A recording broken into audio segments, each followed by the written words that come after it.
जय खाटू श्याम बाबा जी। कहते हैं कि तब भगवान श्री कृष्ण ने बर्बरीक के सिर को किसी दिव्य औषधि के सहारे जीवित रखा। वह उसे पीपल की सबसे ऊंची शाख पर टांग दिया जिससे वह भली भांति युद्ध देख सके। और यह बात सही है कि बर्बरीक ने उस धर्म युद्ध को भली भांति देखा। 18 दिन तक महाभारत का महायुद्ध हुआ। अंत में दुर्योधन की मृत्यु के साथ इस महायुद्ध का अंत हुआ। पांडव विजय हुए, कौरव पराजित। इस महायुद्ध की भीषण विभीषिका से दोनों पक्षों में केवल 10 व्यक्ति ही जीवित बचे थे।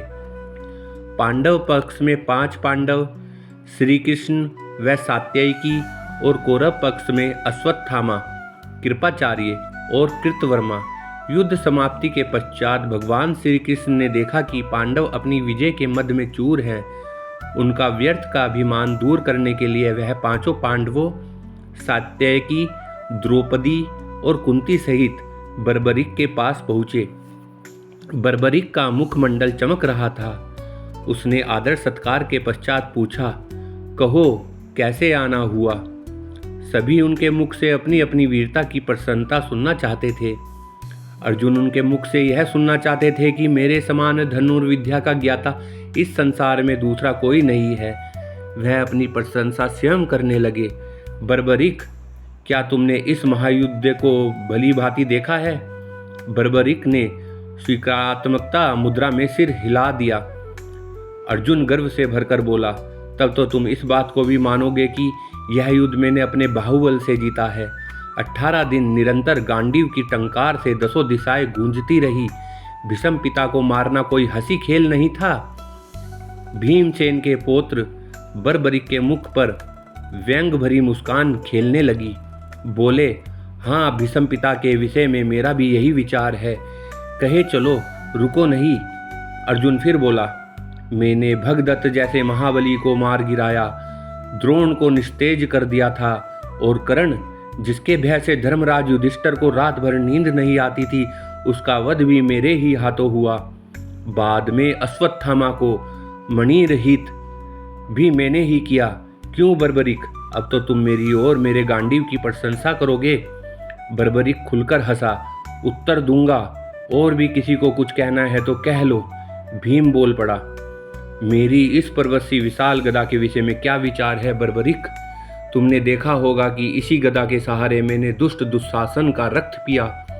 इसी गदा से मैंने अद्वितीय गदाधारी दुर्योधन का वध किया। हिडिंब, बकासुर और किच्चक के वध की कहानियां भी तुमने सुनी होगी। अब तुम मेरी वीरता के बारे में भी कुछ कहो। बर्बरीक हंस दिया। कहूँगा, पहले तुम सब अपनी बात कह लो, फिर मैं सबका जवाब एक साथ दूंगा। नकुल सहदेव ने अपनी अपनी विशाल तलवारों की प्रशंसा की। बाद में युधिष्ठिर ने कहा, मेरा विचार है बर्बरीक की यह युद्ध मैंने सत्य के बल पर जीता। बर्बरीक ने सबकी ओर अपेक्षा से देखकर श्री कृष्ण से प्रश्न किया, क्यों श्री कृष्ण, क्या तुमको अपने विषय में कुछ नहीं कहना है? श्री कृष्ण, जो अब तक सबकी बातें सुन रहे थे, मुस्कुराकर बोले, मुझे कुछ नहीं कहना बर्बरीक। मैंने योद्धा के रूप में तो इस युद्ध में भाग लिया ही नहीं, मैं तो मात्र सारथी था, रथ चलाता था, युद्ध देखता रहा, बस इससे अधिक कुछ नहीं किया मैंने। यह सुनते ही बर्बरीक खुलकर हंसा। उसके अट्टहास से 10 दिशाएं गूंज उठी। बाद में वह गंभीर स्वर में बोला, अच्छा किया श्री कृष्ण, तुमने सारथी के रूप में ही इस युद्ध में भाग लिया, योद्धा के रूप में नहीं। शस्त्र धारण करके भाग ले तो संभवतः पांडवों की पराजय ही होती। नकुल सहदेव और युधिष्ठिर को तो मैं महावीरों की श्रेणी में गिनता ही नहीं। रहे अर्जुन और भीम, ये महाबली अवश्य हैं, किंतु कौरव पक्ष के धनुर्धरों के सम्मुख ये दोनों भी अनाड़ी और नौसिखिए लग रहे थे। अकेले भीष्म ने ही समस्त पांडव सेना और पांडव वीरों का बुरा हाल कर दिया था। उन्हें तो इच्छा मृत्यु का वरदान प्राप्त था। भला इनके मारे वे क्या मरते? इस वृद्धावस्था में भी कितना तेज था उनमें मुख पर। बर्बरीक ने फिर अर्जुन की ओर देखकर कहा, मैं तुम्हारी बात का उत्तर दे रहा हूँ अर्जुन। जिस गांडीव की तुम इतनी प्रशंसा कर रहे हो, वह उस वक्त कहाँ गया था?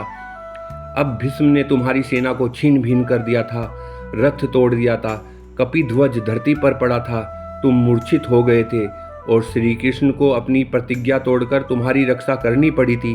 फिर तुम श्री कृष्ण की सलाह पर भीष्म से यह पूछने गए थे कि उनकी मृत्यु कैसे होगी। तब तुम लोगों को लाज नहीं आई थी। शिखंडी के पीछे से ही भी निहत्थे भीष्म पर मैंने तुम्हारे शस्त्रों को चलते देखा था। वह तुम्हारी वीरता की चरम सीमा थी। जयद्रथ वध के दिन भी मैं तुम्हारी वीरता को देख चुका हूँ। श्री कृष्ण की माया यदि साथ न देती तो एक क्या सैकड़ों अर्जुन भी जयद्रथ की परछाई नहीं पा सकते थे। तेजस्वी वृद्ध आचार्य द्रोण ने तुम्हारी और तुम्हारी सेना की जो दुर्दशा की थी वह भी किसी से छिपी नहीं है। तब तुम्हारा बल तेज कहाँ गया था। युधिष्ठिर कितने सत्यवादी है, मैंने यह भी इसी युद्ध में देखा।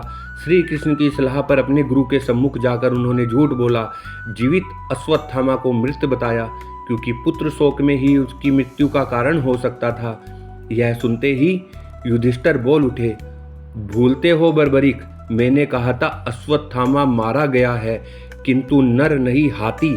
बर्बरीक उत्तेजित हो उठे, क्रोध से बोले, नर नहीं हाथी। धीमे स्वर से कहा था, मन में कहा होगा। द्रोण केवल यह सुन सके कि अश्वत्थामा मर गया है। उसके बाद श्री कृष्ण और अर्जुन ने अपने शंख बजाने शुरू कर दिए। क्यों, यह सब पहले से ही निश्चित था ना। बर्बरीक आगे बोला, सुनो अर्जुन, कर्ण के बाणों के सामने तुम्हारे दिव्यास्त्र कहाँ गए थे। उन बाणों को विफल करने के लिए उन्हें चलाया तो था, पर असफल रहे। क्यों, सच्चाई यही है ना। श्री कृष्ण ने उस वक्त घोड़ों को बिठाकर अपनी ओर तुम्हारी रक्षा की, फिर भी तुम्हारा मुकुट कट गया था। और सुनो, निहत्थे कर्ण को मारते हुए तुमको लाज ना आई होगी। अर्जुन हतप्रभ हो रहा था, फिर भी बोला, मैं तो रुक गया था, लेकिन श्री कृष्ण की मुझे आज्ञा मिली थी कि यही समय है जब कर्ण को मार सकते हो।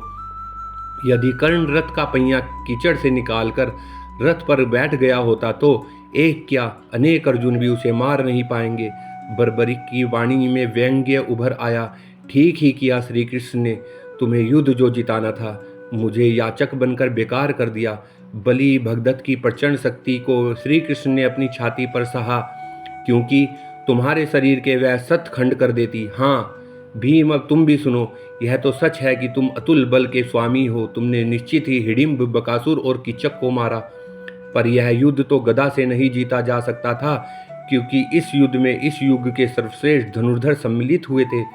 धनुर्धर कर्ण के सम्मुख तुम्हारी गदा को क्या हो गया था, जो तुम जान बचाने के लिए हाथियों के झुंड के पीछे जा छिपे थे। कर्ण ने अपने धनुष की डोरी तुम्हारे गले में डालकर तुम्हें बाहर खींच लिया था। वह चाहता तो तुम्हारा वध कर सकता था, किंतु उसने तुम्हें छोड़ दिया। और तुम्हें ही क्या, उसने नकुल, सहदेव और युधिष्ठिर को भी छोड़ दिया था। आज तो तुम सब अपनी वीरता की डींगे हाँक रहे हो, लेकिन यह भूल गए कि तुम उस महारथी से प्राण दान लेकर लौटे थे। वास्तव में यही वह सच्चा दानी था। तभी श्री कृष्ण और कुंती की आंखें टकराई। कुंती की आंखों में आंसू थे, किंतु बर्बरीक बोलता ही रहा। उसने अवसर मिलने पर भी तुम्हें क्यों नहीं मारा, यह वास्तव में अद्भुत रहस्य है। वैसे इस बात से उसकी करुणा तुम पर प्रकट होती है। जयद्रथ के सामने तुम्हारी वीरता कहाँ गई। उसने तुम्हें चक्रव्यूह में घुसने नहीं दिया था। सुनो भीम, तुम्हारे और दुर्योधन के बीच हुए गदा युद्ध में तुम अपनी महानता प्रकट कर सकते थे, किंतु वहां पर भी तुमने नीचता का प्रदर्शन किया। श्री कृष्ण के इशारे पर गदा युद्ध के नियमों का उल्लंघन करके तुमने दुर्योधन की जांघ पर गदा मारी।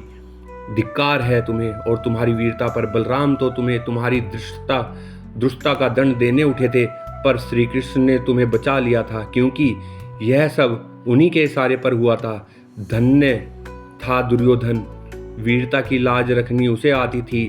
युधिष्ठिर, यह कहने पर भी हम पांचों में किसी को भी द्वंद्व युद्ध के लिए चुन लो। उसने अपने से बलि को चुना। यदि शेष चारों में से वह किसी एक को चुन लेता तो क्या होता। गदा युद्ध व मल्ल युद्ध में ये सब उनके सामने खिलौने जैसे थे। वैसे युद्ध में तुम्हारी भी मृत्यु निश्चित थी, क्योंकि वह गदा युद्ध का श्रेष्ठ ज्ञाता और बहुत फुर्तीला था। फिर बर्बरीक सांस भरकर बोला, श्री कृष्ण की नीति पराजित कैसे हो सकती थी।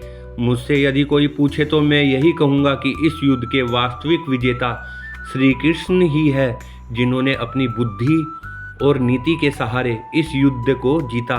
मुझे तो इस युद्ध में चारों ओर श्री कृष्ण ही श्री कृष्ण नजर आते थे।